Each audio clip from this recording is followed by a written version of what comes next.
I'm Harriette Van Spall, Associate Professor of Medicine and Cardiologist at McMaster University, and I am honored to introduce Dr. Renato Lopes, Professor of Medicine and Clinical Trialist at Duke Clinical Research Institute. Welcome, Dr. Lopes. Thanks, Harriette, for having me here. Pleasure to be here. You led the pragmatic, multi-center, open-label action coalition trial in COVID-19 patients in Brazil, and you are presenting it as a late breaker at ACC 2021. Congratulations.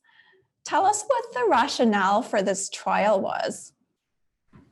Sure. So as we are learning about COVID-19, we started to see that this disease is extremely prothrombotic. And there have been reports of different types of thromboembolic events associated with COVID. And because of that, some even reports suggesting that maybe the prothrombotic stage of this disease might be 7-9 times greater than other viral infections. And because of that, people started to question if prophylactic dose of anticoagulants would be enough for patients who were hospitalized with COVID-19.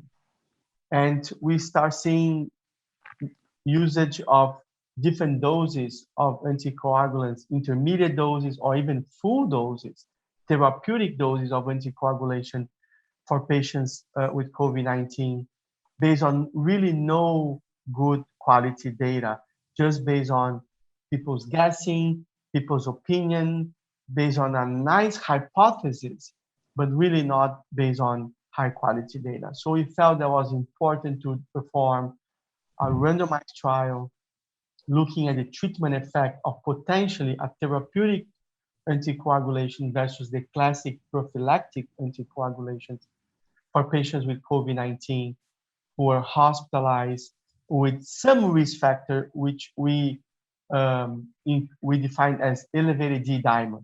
At that point, D-dimer, we know it's not a perfect marker, but was being related as a marker of risk for thromboembolic events. So we try to keep it very pragmatic, but at the same time, not include every patient, because we know that there are risks with anticoagulants, particularly in the therapeutic doses. So patients needed to have at least an increased risk for thromboembolic events, which we define in the trial as any elevation of the D-dimer above the upper limit of normal. So that was the rationale for the study. Wonderful. Did you use any exclusion criteria? Again, we try to do in a very pragmatic way. So, but at the same time, trying to protect patients on what we know about anticoagulation. So the most important exclusion criteria were really, if you had an indication for anticoagulation, then you were excluded, because we wanted to test if a therapeutic anticoagulation compared to a prophylactic anticoagulation was better in terms of preventing thromboembolic events, preventing complications, reducing death and time of duration of hospitalization and need for oxygen without increasing too much the risk of bleeding. It's all about the trade-off. So if you already had an indication, then you're excluded. And of course, we do not allow combination of antithrombotic therapies. So if you had to combine antiplatelet therapies with anticoagulants, this was not allowed except low-dose aspirin, because some of these patients were already on aspirin. And as long as it was low dose, this was allowed. Right. So this trial involved about 40 centers, and you had a 1-to-1 randomization of hospitalized patients with COVID-19 and high D-dimers. Would you like to add anything else about your protocol? So the key question of the protocol is also, when you talk about therapeutic anticoagulation, you have to define with what agent and what dose are you going to use. So that's an important differentiation from our trial, because there are over 30 randomized trials ongoing on this topic, because it's a hot topic and we really don't know how to treat these patients. So the majority of these trials are testing heparin, different doses of heparin. So therapeutic dose heparin versus prophylactic dose of heparin. Some trials even tested intermediate dose. But in our trial, we found that would be a nice opportunity to test an oral anticoagulant, such as a factor 10A inhibitor, rivaroxaban, at 20 milligrams once daily, which is basically the therapeutic dose that we use for DVT, for PE, or even for stroke prevention in atrial fibrillation. And also a unique aspect of our trial is that these patients will start on rivaroxaban in the hospital, but if they were discharged before 30 days, we will continue that dose and that treatment up to 30 days with the idea that maybe this prothrombotic status does not go away by the time of discharge. And if there is an increased risk of further thromboembolic events, maybe continue this drug for 1 month might have an impact in the overall survival, or even in the time, the duration of hospitalization, the total duration of hospitalization, and the total duration of oxygen use at 30 days. So that was those were some of the unique features of our study. We use rivaroxaban as the therapeutic dose primarily, and we kept the study drug for 30 days instead of just in hospital period. I thought the choice of anticoagulant was clever because it's evidence informed and indicated for a wide range of clinical indications. So I'm really eager to learn about your primary outcomes and results. Yeah, so the primary outcome, Harriette, it's important that we did a little bit different here in our approach. We are all used to hazard ratios and risk ratios, but there is a method that is called win ratio method. And the win ratio is a little bit different in the way we think, because it's the total number of wins divided by the total number of losses between study groups. And the beauty of this endpoint or this approach is that you can take care of competing risks. You can put in a hierarchical fashion your components that you're going to test every patient from one group against every patient in the other group. So there are several thousands of comparisons, because every patient from the treatment group is compared with every patient from the control group for the components of your primary endpoint, which was first, mortality in 30 days.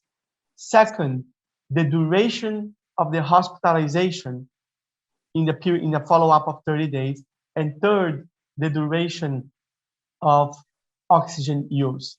So those are our components of the primary outcome, which was a hierarchical analysis using the win ratio method. So keep in mind that with a win ratio, the greater than 1, if your win ratio is greater than 1, then shows better outcomes, because you have more wins in relation to losses, which is the opposite of hazard ratios, which always the hazard ratios is below 1 is the protection, because you are comparing hazards and not win ratios. So just keep that in mind. So when we do that, we basically found a win ratio of 0.86 between therapeutic and prophylactic, with a confidence interval that goes from 0.59 to 1.22. So not statistically significant different, but 14% less wins for the therapeutic strategy, primarily with rivaroxaban when compared to prophylactic anticoagulation. These results were very consistent when you look at the 3 components.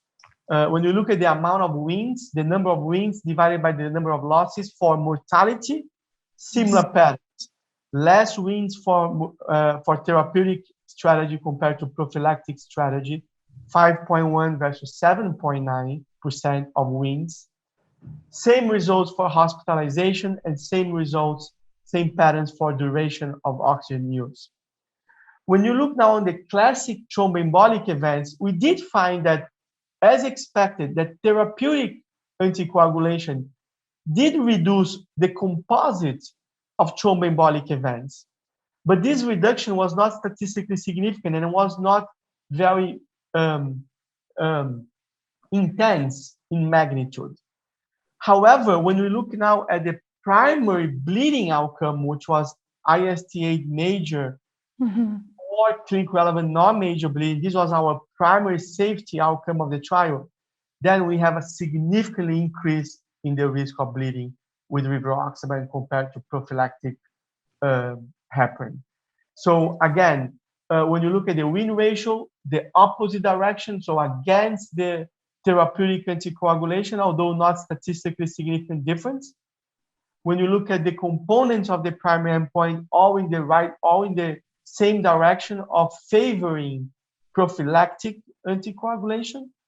When you look at thrombotic events, yes, a small, modest reduction in thromboembolic events with therapeutic anticoagulation, which did not reach statistical significance, and significantly higher rates of major and clinically relevant non-major bleeding with that therapeutic strategy compared to prophylactic. Fascinating. So the strategy of therapeutic versus prophylactic anticoagulation provided no benefit in terms of mortality, length of hospitalization, or duration of oxygen therapy, and increased the risk of bleeding. Were these patients intensive care patients, or did you have a balance of hospitalized patients with lower acuity, or does it matter? That's a great question. And we stratify our randomization based on patients being stable versus patients being unstable.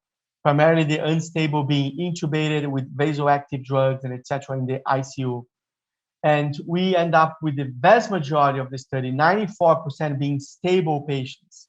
And therefore really being able to use oral rivaroxaban. And our group of unstable, although very similar patterns of results, only 76% of population. So our study is primarily a study of stable patients, and since the number of unstable patients were very limited.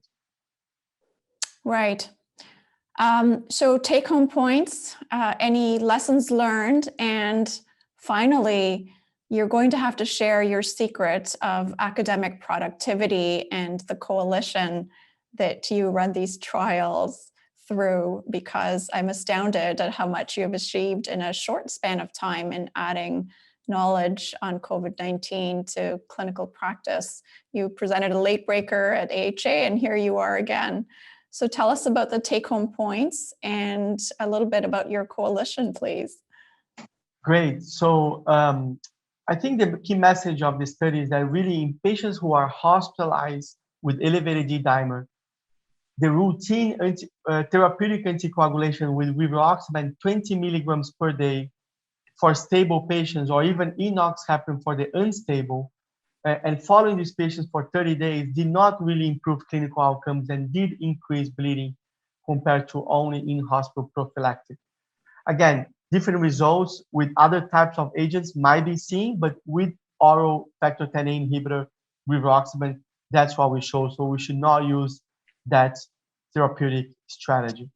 The second message is that illustrates the importance of doing the randomized trial, because there are a lot of people using that strategy with rivaroxaban, even keeping patients at home with rivaroxaban, because they are being based on purely guessing, based on pure perceptions, observations, and we know that that's not enough to define a treatment effect.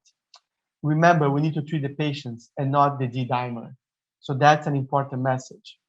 And third, collaboration is critical for survival in academic medicine more than ever. And the pandemic showed and proved that. This is another example where we, from designing the trial to presenting the trial today, after randomizing 615 patients, screening over 3,000 patients, conducting the studies in 31 sites in Brazil, and cleaning the data, closing up the trial, doing the analysis, and presenting today, it has been 12 months. And I think that's a lesson learned. We need to be able to do more pragmatic trials, get more answers faster, reliable, that can guide practice so we can move to the next question and continue to improve patient care. Fabulous. Well, congratulations on a well-executed trial. I love that it was pragmatic and that you included a broad range of patients. I think your study question and design was impeccable, and the results really transformed the way we think about these thromboembolic events and strategies to prevent them. So congratulations. I'm so glad we had a chance to talk about your trial, and good luck with the presentation. Thank you very much for having me. Always a pleasure to discuss science and trial results with you. Thank you so much.